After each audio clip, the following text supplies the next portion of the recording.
Salut! Tudor Matescu aici de la Academia de Marketing.ro. În acest video o să-ți arăt cum să faci $30.000 folosind metoda BlockSense cu o mică schimbare la metoda respectivă. În BlockSense te învăț cum să faci site-uri de micronișă care să producă bani din AdSense. În imaginea pe care o vezi acum, avem în față un astfel de site care face $200 pe lună din AdSense. Site-ul se cheamă discountcountertops.net. Nu știu ce înseamnă și ce reprezintă countertops.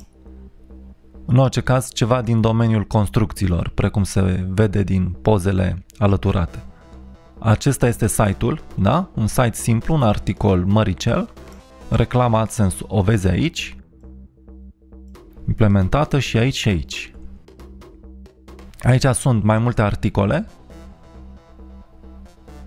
Da. Bun, acesta este un blog de micronișă care face $200 pe lună din AdSense.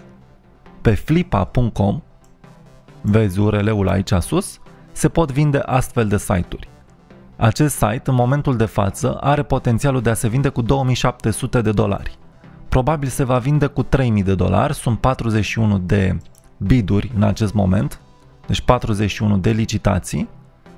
Licitația a început de la $5, acum 6 zile, și a ajuns la $2.700 acum 29 de minute.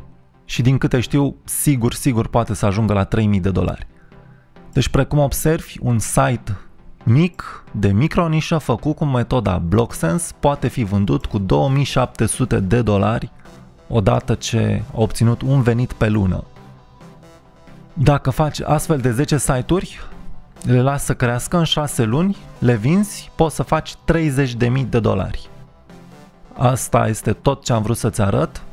Se pot câștiga bani, pe flippa.com se pot vinde astfel de site-uri și chiar se pot și cumpăra.